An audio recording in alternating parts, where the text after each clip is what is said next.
Illegal immigrants are going to be moved into private rental accommodation, all paid for. They'll never have to work a day in their lives. Remember when Rachel Reeves said this? I can confirm today that, led by the work of my right honourable friend, the Home Secretary, we will be ending the costly use of hotels to house asylum seekers in this Parliament. Funding that I have provided today, including from the Transformation Fund, will cut the asylum backlog, hear more appeal cases and return people who have no right to be here, saving the taxpayer £1 billion a year. We can reveal that what she actually means is that those illegal migrants are going to be moved into private rental accommodation. Serco, a private contractor working for the Home Office, was offering landlords 5-year guaranteed full rent deals to house asylum seekers. Prospective landlords were promised rent paid on time every month with no arrears, full repair and maintenance, free property management and utilities and council tax bills paid by Serco. But really, it's paid by you, isn't it? Because that's our tax money. If you're struggling to pay rent at the moment, if you're struggling to find a home, get on a boat, come across the channel and they'll find you a nice 2 up, 2 down somewhere like, oh, I don't know, Windermere in the Lake District. Housing asylum seekers in private accommodation is cheaper than using hotels. Apparently it can cost as little as £14 a night compared to about 145 quid. But I think you have the right to not want your house next door to be bought by the Home Office, turned into flats and then pumped full of illegal migrants. I don't think you're racist if you don't really want your local town to suddenly become unrecognisable from the place you grew up in. Just ask the people of Ballymena.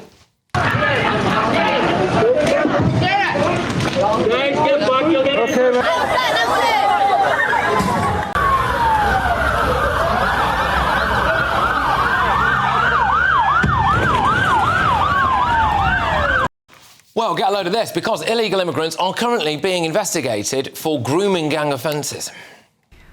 Secondly, Baroness Casey reports that she came across cases involving suspects who were asylum seekers. We have asked her team to provide to the Home Office all the evidence that they found, so the immigration enforcement can immediately pursue individual cases with the police.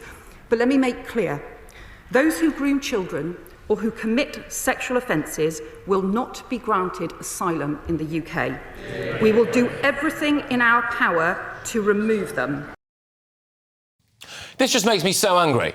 These people broke into Britain, stuck their hand out, expected the taxpayer to drop a load of money in it, and now they're being investigated for allegedly raping Britain's girls. So naturally, the government wants to move some of them into houses in your town. I mean, if things don't change, I'm worried that there could be civil unrest. And I'll tell you what, not only would I deport the illegal migrants and the sex criminals, I'd boot out the big bosses at Serco, because they seem incredibly happy to betray Britain for a bit of cash. Right, let's get thoughts on my panel now. Before that, sorry, special addition to the show. Our political editor, Christopher Hope, is live with us. Hey, there we go. And you've been with the Prime Minister at the G7 meeting in Canada. Christopher, I believe that the small boats crisis was on the agenda today, was it? What's gone on?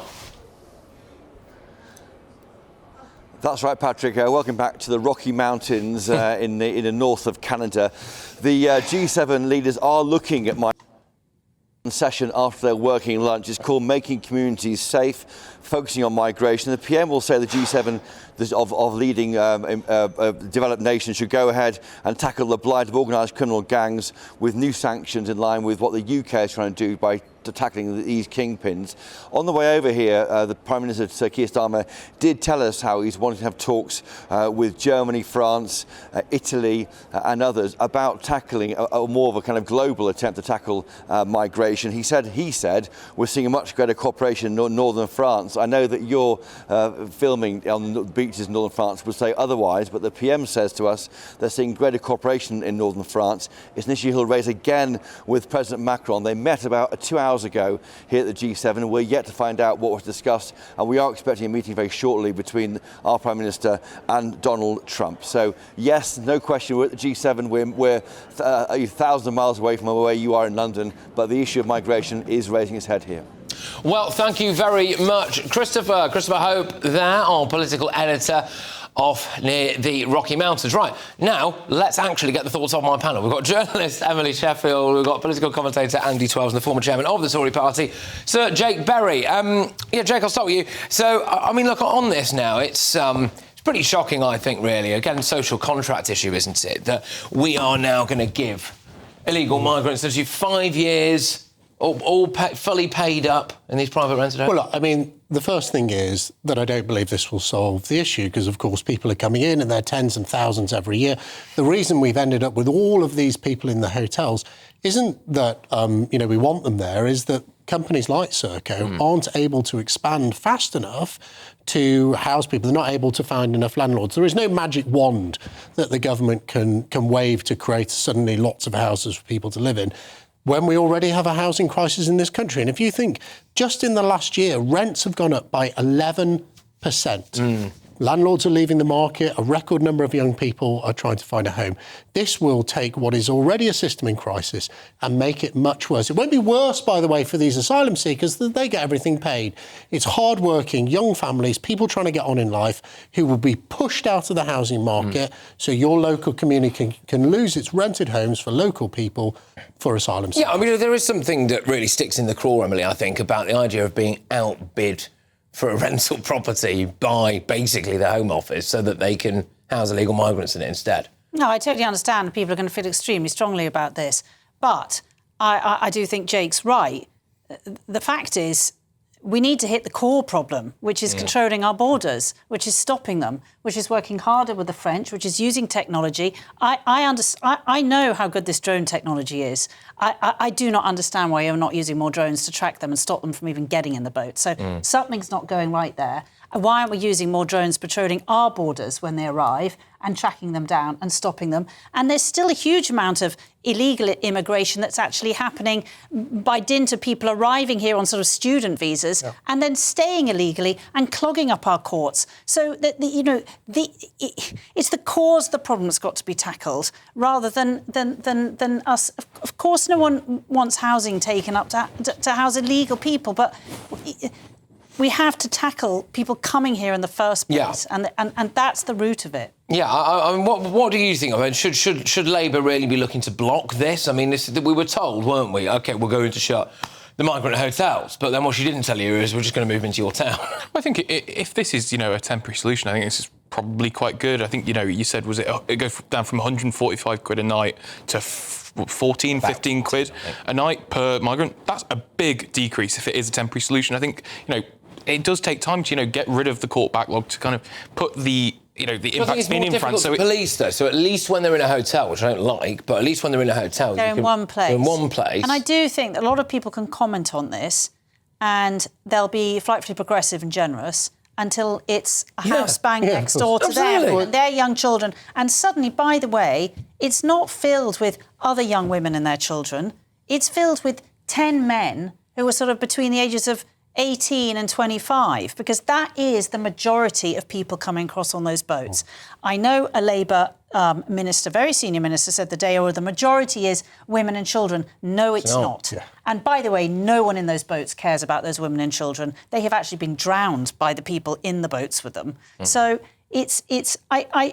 we all want to be generous. We all want to care about sort of other human beings on this planet and their circumstances. But people tend to be frightfully generous until it's the house bang next door to them. Hold on.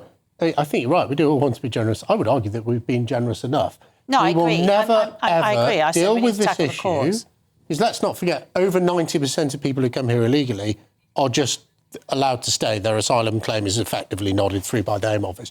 We will never deal with this issue till we have a serious plan to deport people from this country. We should be deporting, 50,000 people come here illegally. We should have a target of deporting 90% of them within 12 months. Because actually, we have a housing crisis in this country. So we already have massive pressure on our housing. If they come here, no matter what their status is, no matter what their status may become, it is still exacerbating the fact that people who've lived and worked in this country their entire life cannot get their foot on the ladder. Well, that's it. And I am worried about the potential for civil unrest here.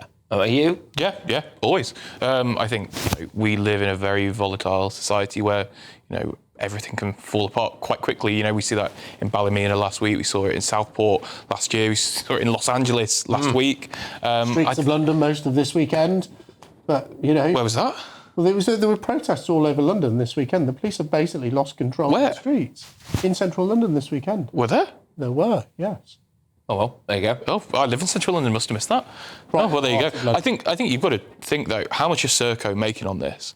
You know, Serco have been a provider of government services for most of my life, and most of the time they're making decent money on top of this. They're the real ones that are going to be profiting out of this. I actually think it's basically treason.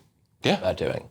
I don't know how they can look at themselves in the mirror and willfully help with the housing. They're doing a job, to be fair. They're doing a job, and they're being hired by the government, the Conservative government, this government. You don't have to do that job, though, do you? But they've still, what do you want us to do? So they've got to be housed somewhere. So Serco are just doing. Serco do lots of jobs, and we can most of them quite poorly. And we can we can have a debate about that. That's a different debate. But I don't think it's treason carrying out something the government itself has asked of them. I honestly think it's vile. Like, I think that I don't know how they look at themselves. I mean, I think the other thing is they're not doing that for a living. They're not going to be housed in Islington, are they? Let's be frank about this. This is about pushing people away from London, where they actually want to be, into working class communities in the north of England, where properties are cheaper and rents are lower. So you will have small towns in Cumbria, in Lancashire, in West Yorkshire, who have a real change in their community that they never voted for and they certainly don't want, because people will be being pushed out of London into working class communities. So like everything else that governments do, including this government, and to all fairness, the last government as well, is the working class people in this country who end up with the burden of this asylum problem. That cannot be right. Those communities already have lots of challenges without their ability to rent a home at an affordable cost, access their local GP surgery, get dentist treatment, being further driven away from their ability. And also, by the way, I just want to add, and I'm a member of the media, but it is a point I try and make frequently to members of the media. We are still at the point where most of the media, big media, are based here in London. It's not their communities. It's not their house next door. And so it does get underreported. Absolutely. It does. Absolutely, it does. And that is a crying shame. It actually ties in a little bit as well, of course, with the grooming gang issue, which we're going to talk about a bit later on. And, that underreporting of it. I mean, the BBC, I'm digressing a bit slightly here, but the BBC today released an article about the key findings of Baroness Casey's report and didn't mention the words Asian or Pakistani once. That did get updated. But it's just ridiculous. It had South. So it had. It did have. One of the key. It did have the most key finding. It did have Asian in. It did have Asian in. It didn't have Pakistani in the original copy, but then it did get updated. Yeah, which is mad that they never did. Why wouldn't you put that in there immediately? But anyway, right. A Serco spokesperson says we have provided housing and support for asylum seekers on behalf of the Home Office since 2012. We are committed to ensuring those housed are safe while they await news on their immigration status. Our teams work closely with local community representatives to discuss any concerns they might have regarding asylum accommodation in their area. Right, OK, well, that's cleared everything up, hasn't it?